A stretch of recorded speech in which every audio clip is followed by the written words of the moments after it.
ciudadanía, nuevas fronteras o fronteras y migración. Y ustedes me dirán, ¿pero qué tiene que ver la ciudadanía con las fronteras? ¿Qué tiene que ver la ciudadanía con la migración? ¿Qué tiene que ver las fronteras con la migración? Solamente una pregunta, voy a hacer dos, pero la primera, ¿cuántos millones o miles de inmigrantes creen ustedes que hay en nuestro planeta? Cifras. Miles y miles. ¿Alguna aproximación? No tienen por qué saberlo, porque yo no lo sabía antes de empezar a trabajar sobre migraciones, así que estamos en ese sentido en el mismo plano. Bueno, se habla de casi 260 millones de inmigrantes en el mundo. 260 millones de inmigrantes se pone un 3,4% de inmigración en el mundo. Vale. ¿Y saben ustedes que estos 260 millones de inmigrantes producen 7 trillones de dólares? Es impresionante. Yo creo que no terminaría en un año de contar tantos dólares, ¿no? Pero bueno, ¿qué quiere decir? Que la migración es una fuerza importantísima en el mundo. Lo que pasa es que está dispersa, no se le ve. Bueno, tenemos 260 millones.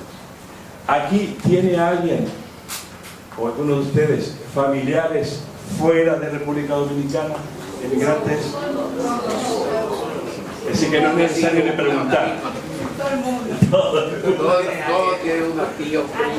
Bueno, tenemos una cosa en común. Yo también soy migrante. Yo soy de Uruguay, pero vivo en España muchos años. Entonces, con esto quiero decir que... Y entonces,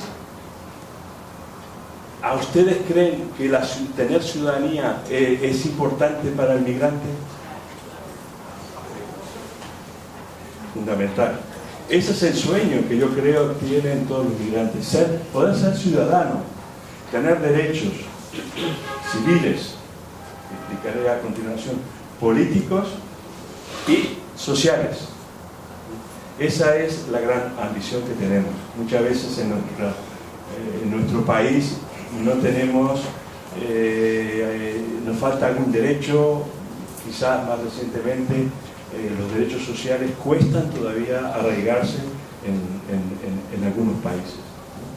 Bien, esto en este contexto actualmente, y me gustaría reflexionar un momento sobre el tema de las fronteras, que diría, como hablan, calientes, fronteras que están donde hay muchísimo trasiego. Y no le voy a hablar de Afganistán, no le voy a hablar de Siria. En este momento Siria ha migrado más de 5 millones y medio. Afganistán tiene a 200.700.000 que están pidiendo asilo. No, voy a hablar bastante cerca de aquí, aunque no es la frontera dominicana-haitiana, sino que es la frontera, 2 o 3 fronteras y más. Me refiero a este éxodo venezolano que está cruzando la frontera de Brasil, de Colombia, de Ecuador, de Perú, de Chile, aquí también, por el mar, de Argentina, de Uruguay, también Estados Unidos, España, Italia. Eso es una diáspora impresionante. Se habla, las cifras más conservadoras que hay actualmente, que entiendo yo que maneja la ONU a través de la OIM, o la OIM, la Organización Internacional de Migrantes, de Migración, establecía en el mes de abril de este año que habría unos 2.300.000 venezolanos fuera del país. Pero hay otras cifras que hablan que pueden ser 3, 4 millones de inmigrantes venezolanos. Pero Venezuela ha sido un país sumamente acogedor. Varios de los países que en este momento están recibiendo gente, en principio lo hacen porque en razón de la reciprocidad. Pensemos, voy a hablar de los canarios, por decir una parte de España, que en los años 50 y más emigró a Venezuela. Pienso en Uruguay, Argentina, Chile, con las dictaduras militares de los años 70. Eso es gente de México. En fin, creo que hasta de República Dominicana también ha habido mucha relación. Brasil. Es decir, que hay muchos países que han sido acogidos y que en esa bendita tierra se ha podido vivir con felicidad, con mucha alegría, como es el ambiente caribeño, evidentemente, y que en este momento es una situación dramática. En Colombia se habla de que pueden haber más de 1.600.000 venezolanos. Son vecinos. En Perú se habla de unos 400.000. En Brasil las cifras son difíciles. Todavía no se animan a decirlo. Y bueno, creo que en Estados Unidos se habla de 250.000, España otro tanto. Bien. Son cifras estamos hablando de cifras que yo digo son estimaciones, porque en realidad no sabemos cuánta gente ha migrado, porque además es un continuo flujo.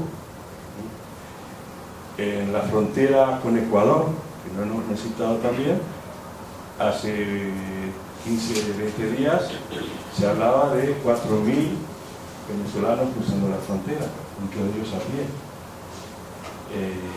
También algunos pasan por los Andes para llegar a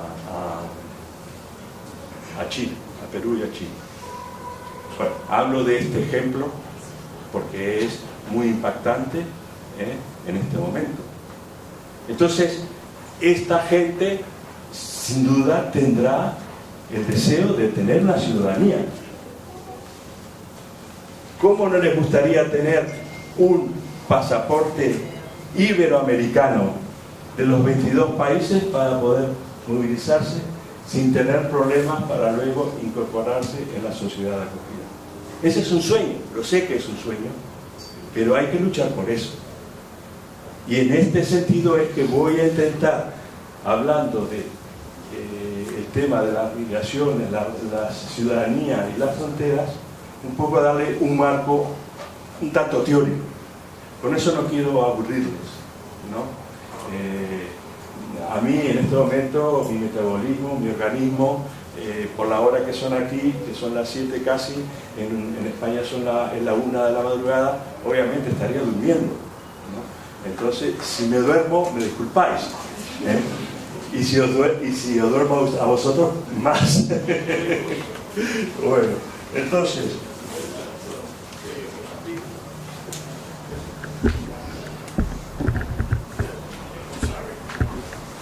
fijaros este ejemplo. Esto es migración marroquí en 1800 y pico. Se mudaba toda la familia. Esta es la migración actual de venezolanos en las fronteras.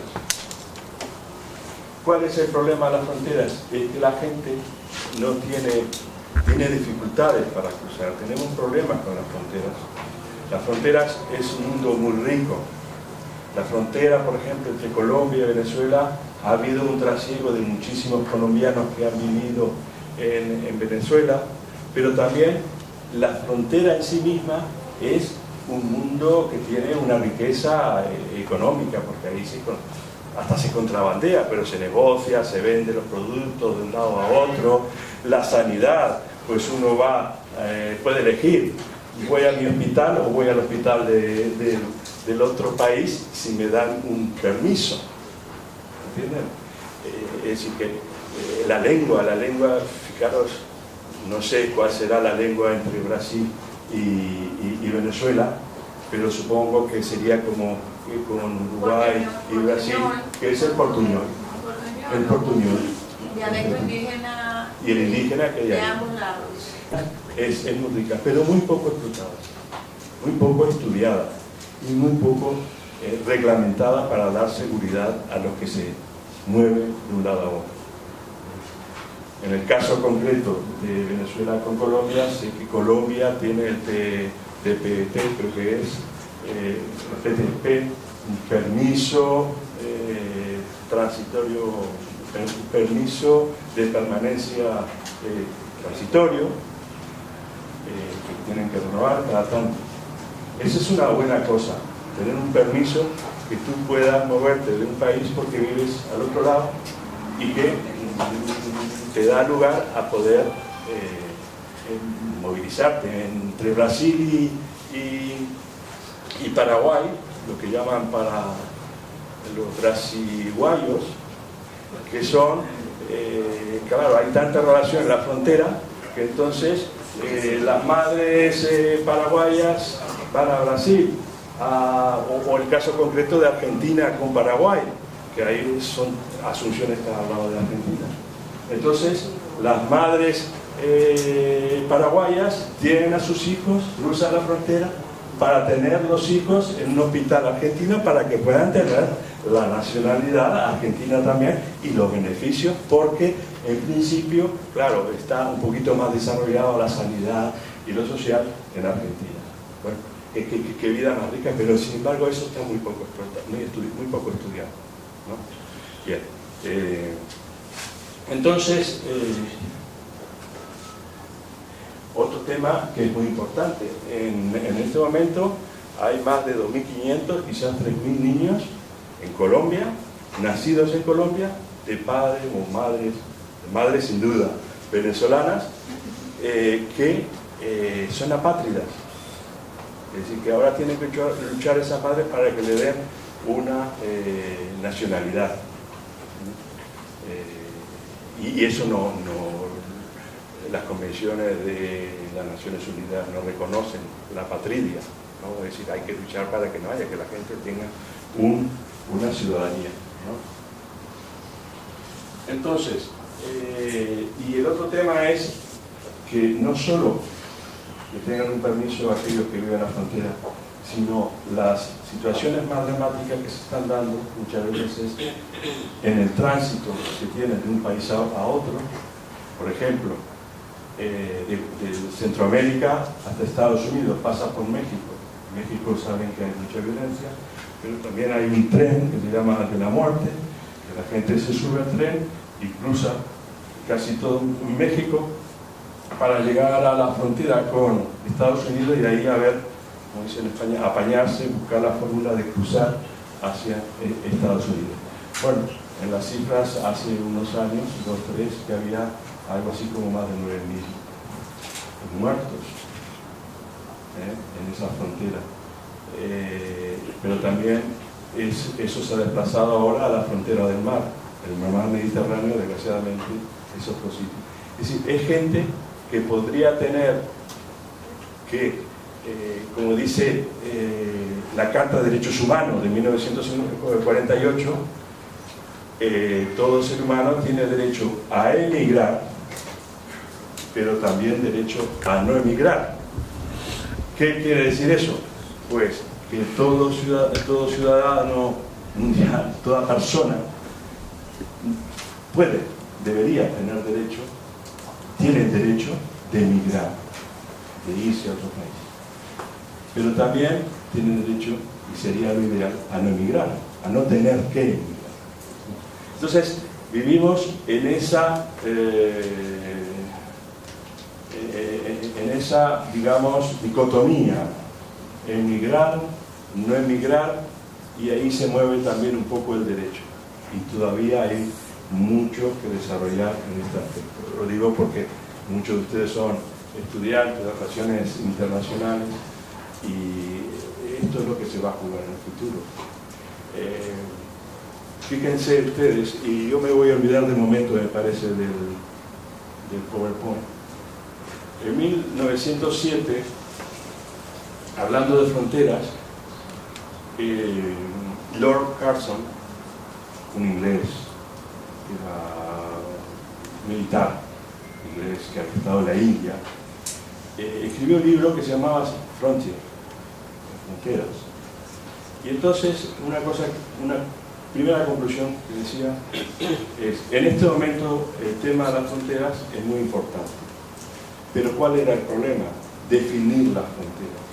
Es decir, que los países se llegaran a acuerdos, porque era mucho motivo de discordia, de encuentros violentos, fronterizos, militares, porque aquí está la línea, esta es la línea, y aquí no puedes pasar, porque tú estás en otro país, ¿no? Esa distinción, ¿no?, de las líneas, que decía Curzon, él no se imaginó que ese tema, 100 años después, está mucho menos presente que hace 100 años. ¿Por qué? Porque en este momento es la migración la que cuestiona las fronteras. Los migrantes son los que cuestionan con sus movimientos la cuestión de las fronteras en cuanto a ese límite que no se puede cruzar. Entonces, en esa línea, hablando de las fronteras, en primer lugar estaba esa concepción militarista y geográfica, es decir, una frontera es un límite, una línea que separa un lugar de otro. Y entonces hablaban, bueno, hay fronteras naturales, las montañas, el mar, los ríos, y hay fronteras artificiales que son las que en el fondo crea el hombre, ¿no? Esa primera idea luego dio lugar, especialmente a partir de 1950, en los 50, cuando empezaron a desarrollarse las ciencias sociales, que entonces decían, bueno, ya no es tanto que limita un límite, sino qué función tiene una frontera, ¿sí?, y qué efectos tiene la frontera. Bien. Esa concepción fue madurando, digamos, hasta que en los años 80-90 fundamentalmente se concebía la frontera como un proceso social, cultural, que crea espacios, incluso simbólicos, que separan a unos de otros. Entonces quiere decir que ya no solo son fronteras de entre un país y otro, sino que puedan ser fronteras culturales. En una misma ciudad puede haber fronteras que tú no puedes cruzar. Voy a poner un ejemplo. Me acuerdo del año 80, en Lima, había un barrio que no se podía entrar, ni siquiera la policía se animaba a entrar, era un poco como las favelas, no se animaba a entrar. Esa era una frontera que la gente decía, hasta aquí llego y luego ya no puedo cruzar. Otro ejemplo, Marruecos, el norte de Marruecos. Está una cultura y una sociedad, la bereber, la rifeña, tradicional, de siglos y siglos, antes que vinieran los árabes y los musulmanes. Bien. Entonces, pero se ha creado una diferencia tal que socialmente en el mismo pueblo marroquí distingue, bueno, hasta Chauen puedo ir porque es como Marruecos, pero ya ahí, si paso y entro a la zona bereber, a la zona rifeña, ojo, que ahí estos son los salvajes, los incultos, los violentos, porque esa es una imagen que se creó a través de la historia con respecto a estas tribus que vivían ahí, y entonces esa imagen ha quedado. Es una frontera simbólica, es una frontera cultural que hace que en el mismo país tú tengas distancias y no puedas comunicarte o tengas miedo de otro que es tu paisano. Ese es un tema que también interesa. Ustedes preguntarán, bueno, ¿y aquí la ciudadanía en qué va? ¿De qué va la ciudadanía? La reflexión sobre ciudadanía, desde el punto de vista sociológico, teórico, es reciente. Hacia 1950, Marshall en inglés, empezó a escribir sobre eso. Y dice, vamos a ver, ¿cómo ha habido un proceso de ciudadanía o siempre ha sido igual? Fíjense que en el siglo XVIII, cuando nace un poco el concepto de opinión pública, la opinión pública era aquellos señores burgueses que se reunían en los cafés, en las cafeterías, en Francia, en Inglaterra, en Alemania, pero fundamentalmente en Francia, que se reunían para discutir de literatura y luego terminaban hablando de política. Y ahí es donde empezó a hacerse una conciencia política de este sector. Es una concepción burguesa, eso lo dice cada estudiador. Entonces, ¿qué es en el siglo XVIII precisamente cuando empieza también a definirse y a luchar por los derechos civiles, que son la libertad de prensa, la libertad de expresión, tener una propiedad privada, en fin, estos son una serie de derechos que se empezaron a reconocerse. Esto nace, como digo, de este grupo o de esta clase social y luego se fue extendiendo. En el siglo XIX, ¿qué nace? Los derechos políticos, es decir, poder votar o poder ser elegido. Esta es una evolución que dio lugar a que quien controlaba, digamos, tomaba en cuenta estos derechos políticos, el Parlamento. Ahí adquirió más fuerza la democracia. Y el tercer paso de lo que es la ciudadanía es la ciudadanía es social, con la creación del estado de bienestar del siglo pasado, especialmente a partir de reconocen derechos sociales a los inmigrantes. Cuando yo me he reunido haciendo investigación con jóvenes españoles e inmigrantes en España y les pregunto ¿qué es la ciudadanía?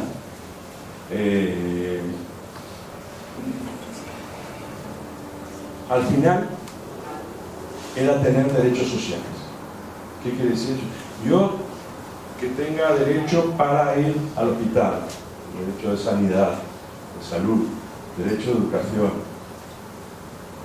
derecho a tener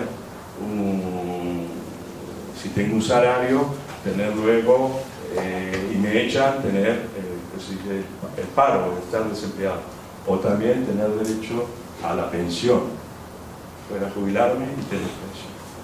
Eso es en fondo una idea del estado de bienestar que se desarrolla y que los jóvenes cuando piensan, pero estoy diciendo los inmigrantes y los españoles, no hay diferencia, es decir que quizás hace 30 años, 40 digan, sí, votar, cambiar el gobierno. No, la gente ahora no habla de cambiar el gobierno ni de una revolución. En los años 68, fíjense ustedes, todo el movimiento del 68 en Francia y que luego se fue extendiendo, pues era cambiar la estructura, cambiar la sociedad.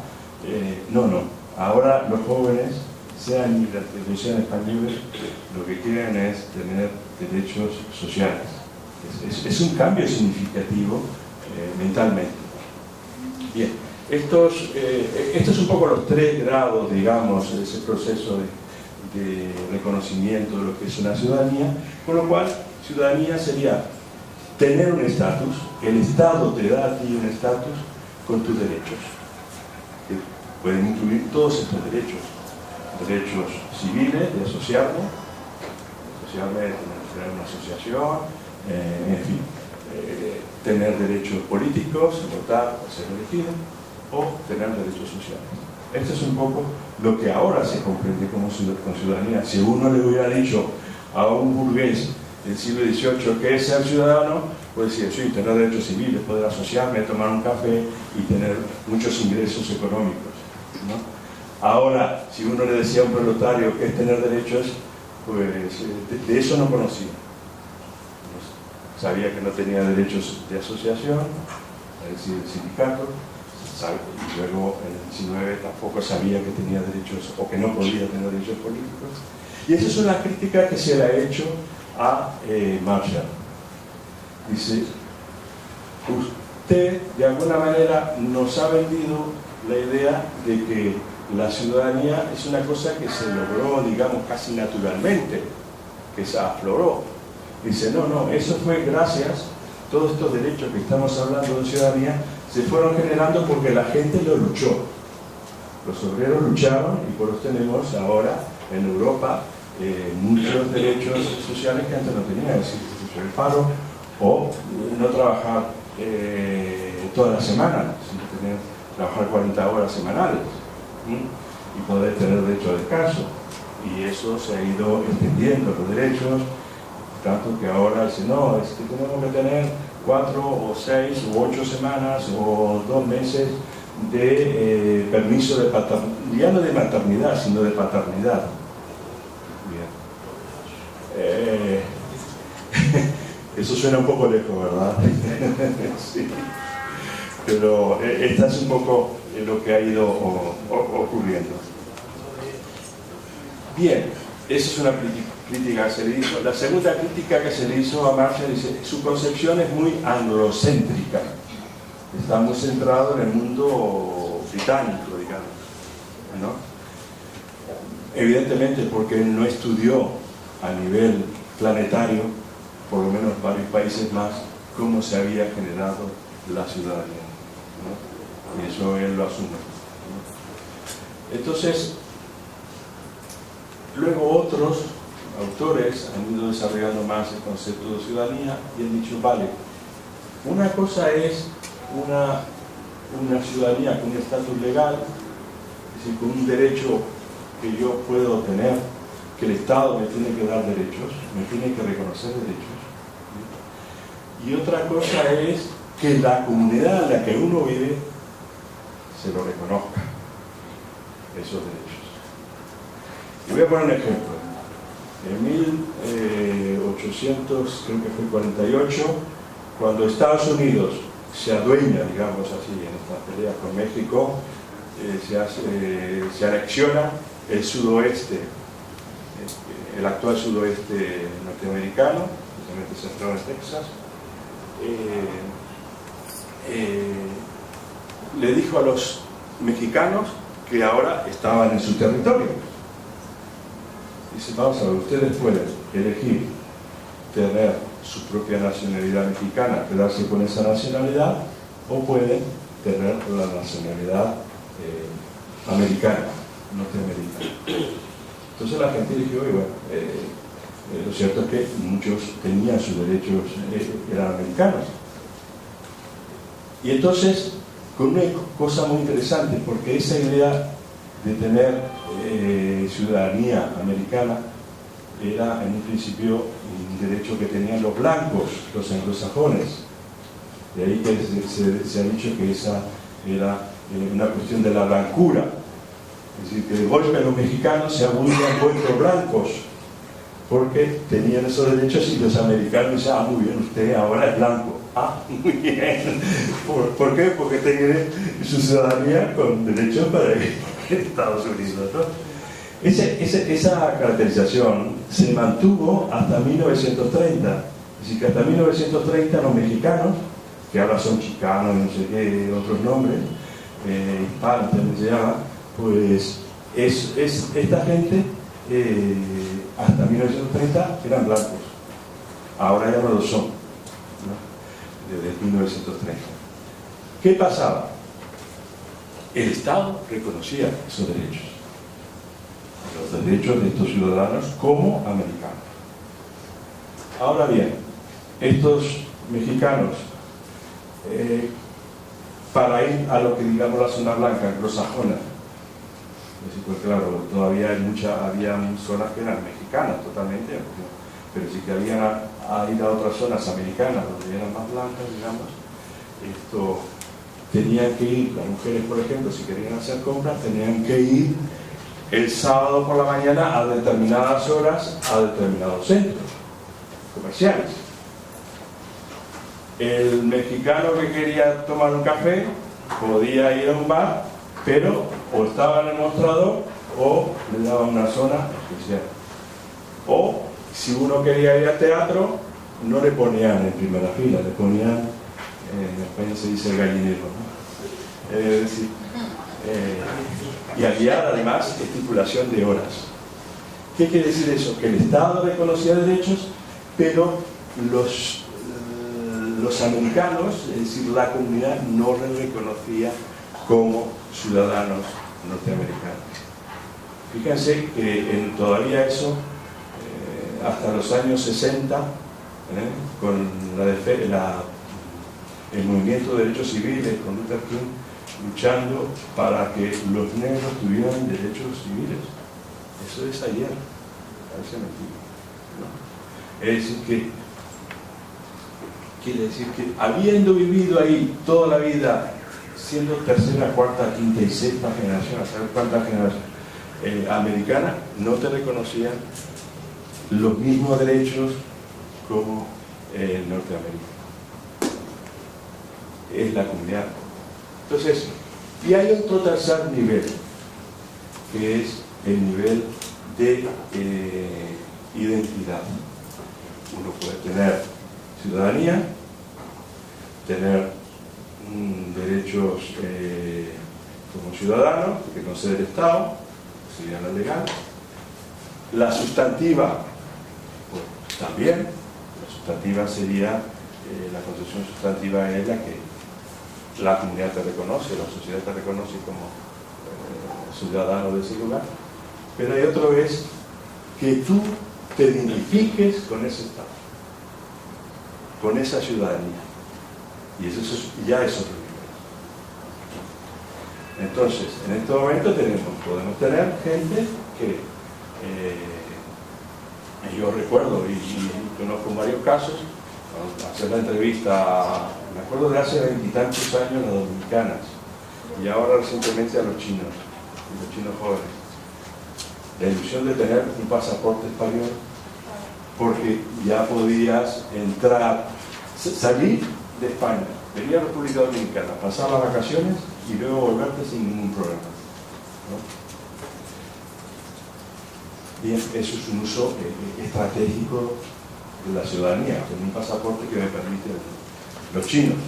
Sí, yo con mi pasaporte chino y español, tengo el español, lo uso en España. Cuando voy a China, llevo el chino porque me permite hacer negocios. Pensamos que los chinos, ahí hay muchas tiendas chinas en España que van a China, hacen negocios y vuelven. Y yo puedo hacer negocios y además me reconocen como chino. Es decir, que estoy en el mismo plano de igualdad. Y aquí se junta un aspecto muy interesante: la ciudadanía, el concepto de ciudadanía y el concepto de pertenencia, de etnicidad, de pertenencia a un Estado o pertenencia a un pueblo, a una nación, ¿no? Entonces, yo puedo utilizar la ciudadanía en esos términos que he comentado ahora, no sé, chino, cualquier inmigrante. Uso el pasaporte español o uso el pasaporte dominicano para estar en la República Dominicana, pero luego en Estados Unidos uso el pasaporte americano. Eso es fantástico. Esa es la doble nacionalidad. Ese es un avance. Actualmente, hace unos años, 10 años, los estudios hablaban de que había 50 naciones que permitían la doble nacionalidad. Eso es muy interesante y muy importante porque da derechos a la gente para moverse entre dos estados, por lo menos estar con cierta tranquilidad. Bien, pero es importante también, yo pienso muchas veces, que los inmigrantes les cuesta. Ese es el uso estratégico del pasaporte y ese es el uso estratégico de la nacionalidad. Y ese es el uso estratégico que todos hacemos de la identidad. Nosotros, cuando nos conviene, pues nos conviene, quiero decir, cuando está, dependiendo del público que tenemos, nos presentamos de alguna manera según que, ¿no? Entonces, si es un público que está por la lucha de la igualdad de la mujer, obviamente la mujer va a ir presentándose en esos términos. Pero si yo me presento, vamos a poner, supónganse que soy un marroquí, ¿no? Y rifeño. Entonces, con los rifeños, enseguida empiezo a hablar rifeño. Enseguida lo identifico y empiezo a hablar rifeño. Con el resto de marroquíes, entonces empiezo a hablar árabe dialectal, marroquí. Y voy manejando mi identidad en la lengua y también en la identificación. Eso pasa también mucho a los jóvenes peruanos, por ejemplo, como en el caso, que han nacido en España y tienen acento muchas veces español, pero como tienen esa facilidad, luego van a Perú y al poco tiempo ya tienen el acento peruano. Entonces manejan, ahora aquí en Perú voy a meterme con estos peruanos, con mis paisanos, y entonces les voy a hablar en español, es decir, castellano. Pero cuando no, hablo con el acento peruano y ya paso más desapercibido. Ese es el aspecto muy interesante que tiene la identidad étnica, la identidad personal, y que también es muy parecida a la ciudadanía, al uso de la ciudadanía. Es decir, que hay un uso de la ciudadanía que uno lo hace de acuerdo a sus necesidades y a sus intereses, ¿no? Eso es vital. Un aspecto que a mí me ha resultado muy interesante es, hablando con estos jóvenes, y les preguntaba si eran ciudadanos, no sé qué, y los españoles de tercera, cuarta, toda la vida, digamos, autóctonos, como se dice muchas veces, dice, no, ciudadano, yo soy ciudadano, claro que soy ciudadano, yo soy español, ya está, no hay duda. Hablaba con el marroquí que había nacido en España, y digo marroquí, mal dicho, el chico español que había nacido en España, pero de familia marroquí, y decía, no, yo soy marroquí, pero bueno, si has vivido aquí toda la vida, te llevo a Marruecos y lo primero que va a decir, como me he encontrado con un chico, pasó con un chico amigo, que cuando estábamos en el norte de Marruecos se nos estropeó el coche, no aparecía ni un alma para ayudarnos con el coche, y entonces este chico empezó a darle patadas al coche diciendo, estos marroquíes de... Imaginan las palabras, ¿no? Es decir que en el fondo, bien, Marruecos me puedo identificar, me identifico quizás con la bandera, con la lengua, con la religión, pero donde yo estoy a gusto es en España. O hay un ejemplo que yo tengo también de chicos dominicanos, y digo mal dicho dominicanos, nacidos en España, españoles, de madre dominicana y padre español, que su sueño era venir aquí a la República Dominicana a estar con la abuela, porque claro, él venía en verano, todo era un cariño y le servían todo de bandeja, en cambio, y estaba un mes, pero claro, cuando volvía a España había que estudiar, había que trabajar, esta vida no... pero tenía un cariño enorme por su abuela. Entonces, esos sentimientos, de identificación con unos y con otros, con un estado, con otro, o con una sociedad, o con otra, o con una ciudad, muchas veces los chicos te pueden decir, bueno, yo soy madrileño, es lo que más me identifico. Sobre todo con el fútbol. Y con el fútbol, ahí hay también. Sé tú madrileño y admirador del Barça. No vayas a los partidos de Santiago Bernabéu. Bueno, un poco para ir acabando esto, yo y resumiendo, creo que ha quedado claro. La ciudadanía es un estatus que proporciona derechos, son estatus de derechos que no es que nos lo hayan regalado, sino que se ha logrado gracias a la lucha diaria y cotidiana, y que si no se tiene esa conciencia, los derechos a los que pueden, los que tienen poder, se les olvida que el resto de la población tiene derechos, o distingue, este tiene derecho y este no, porque es más pobre. Entonces, segundo, la ciudadanía, además de ser un estatus, un reconocimiento por parte del Estado, supone un reconocimiento por parte de la comunidad. Si no te reconocen como ciudadanos, tus compatriotas, digamos así, que bueno, si eres pobre y no te reconocen tus derechos, pasa eso, no te reconocen como ciudadano dominicano. Es importante. Y el tercer nivel dentro de la ciudadanía es la identificación personal, individual, con, no solo con el Estado, sino con el modus vivendi, con los derechos que tienen, tal como se ha organizado en la sociedad. Eso es muy importante. A veces no es una identificación tanto territorial, ni con una bandera, sino con unos valores constitucionales. Y eso es un aspecto que hay que destacar. Y segundo, que eso estratégicamente se puede utilizar. ¿Qué pasa? Que en este momento, y volviendo al principio, el tema de las fronteras también es confrontada por la migración. Y entonces, vuelvo a repetir, sería fenomenal, es un sueño, que hubiera una ciudadanía iberoamericana. Lo hay, la ciudadanía estadounidense, donde se han estado de más de 50 estados, o la ciudadanía europea, que son 28 estados, 500 millones de personas. Los iberoamericanos somos 550, 560 millones, y podríamos tener un acuerdo entre los 22 países al menos para tener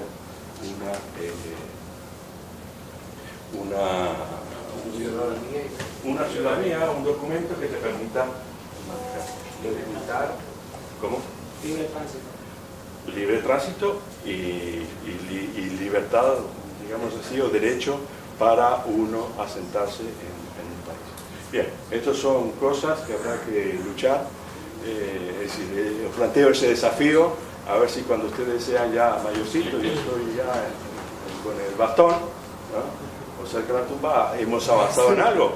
Y quizás entonces sean, igual no sean 22 países, pero son 10 que tienen ciudadanía, que la gente puede movilizarse, trabajar en esos países, tener seguridad social, y si uno luego vuelve a su país de origen, poder cobrar esa seguridad social o tener pensiones. Que eso, y hay 13 países en Iberoamérica que tienen acuerdos, por lo cual se puede tener, tú trabajas en Dominicana, te vas a España, estás un tiempo ahí, trabajas ahí, te jubilas en España y te computan los años que has trabajado aquí, o el Estado dominicano te da su parte y España te da mucho. Nada, a soñar, a seguir batallando, porque la ciudadanía hay que ganársela a pulso todos los días. Muchas gracias.